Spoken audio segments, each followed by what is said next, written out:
ಸಕ್ರಿಯ ರಾಜಕಾರಣದಿಂದ ದೂರ ಉಳಿಯಲು ತೀರ್ಮಾನಿಸಿರುವ ಚಿಕ್ಕಬಳ್ಳಾಪುರ ಲೋಕಸಭಾ ಕ್ಷೇತ್ರದ ಬಿಜೆಪಿ ಸಂಸದ ಬಿಎನ್ ಬಚ್ಚೇಗೌಡ ಬಿಜೆಪಿಯ ಪ್ರಾಥಮಿಕ ಸದಸ್ಯತ್ವಕ್ಕೆ ರಾಜೀನಾಮೆ ನೀಡಿದ್ದಾರೆ. ಕಳೆದ ವರ್ಷದ ಆಗಸ್ಟ್ನಲ್ಲಿ ಚುನಾವಣಾ ರಾಜಕಾರಣಕ್ಕೆ ನಿವೃತ್ತಿ ಘೋಷಿಸಿದ್ದ ಬಚ್ಚೇಗೌಡ ಈಗ ಅಧಿಕೃತವಾಗಿ ಪಕ್ಷದ ಪ್ರಾಥಮಿಕ ಸದಸ್ಯತ್ವಕ್ಕೆ ರಾಜೀನಾಮೆಯನ್ನ ನೀಡಿದ್ದಾರೆ. ಬಿಜೆಪಿಯ ರಾಜ್ಯಾಧ್ಯಕ್ಷ ಬಿವೈ ವಿಜಯೇಂದ್ರ ಅವರಿಗೆ ರಾಜೀನಾಮೆ ಪತ್ರವನ್ನ ಕಳುಹಿಸಿದ್ದು, ಬಿಜೆಪಿಯ ಪ್ರಾಥಮಿಕ ಸದಸ್ಯತ್ವ ಸ್ಥಾನಕ್ಕೆ ನನ್ನ ಸ್ವ ಇಚ್ಛೆಯಿಂದ ರಾಜೀನಾಮೆಯನ್ನ ಸಲ್ಲಿಸುತ್ತೇನೆ ಎಂದು ತಿಳಿಸಿದ್ದಾರೆ.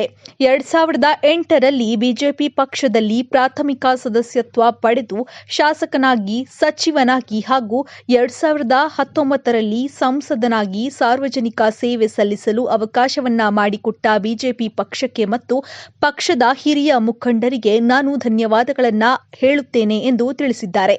ಚುನಾವಣಾ ರಾಜಕೀಯದಿಂದ ದೂರ ಇರಲು ನಿರ್ಧಾರವನ್ನ ಮಾಡಿದ್ರೂ ಕೂಡ ಸಕ್ರಿಯ ರಾಜಕಾರಣದಲ್ಲಿಯೇ ಬಚ್ಚೇಗೌಡ ಇರಲಿದ್ದಾರೆ.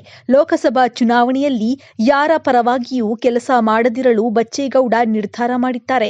ಚಿಕ್ಕಬಳ್ಳಾಪುರ ಕ್ಷೇತ್ರದಲ್ಲಿ ಬಚ್ಚೇಗೌಡ ಅವರ ಗೆಲುವಿನ ಮೂಲಕವೇ ಮೊದಲ ಬಾರಿಗೆ ಬಿಜೆಪಿ ಖಾತೆಯನ್ನ ತೆರೆದಿತ್ತು. ಬಚ್ಚೇಗೌಡರ ಪುತ್ರ ಶರತ್ ಬಚ್ಚೇಗೌಡ ಕಾಂಗ್ರೆಸ್ ಸೇರ್ಪಡೆಯಾಗಿದ್ದು, ಹೊಸಕೋಟೆ ಶಾಸಕರಾಗಿ ಆಯ್ಕೆಯಾಗಿದ್ರು.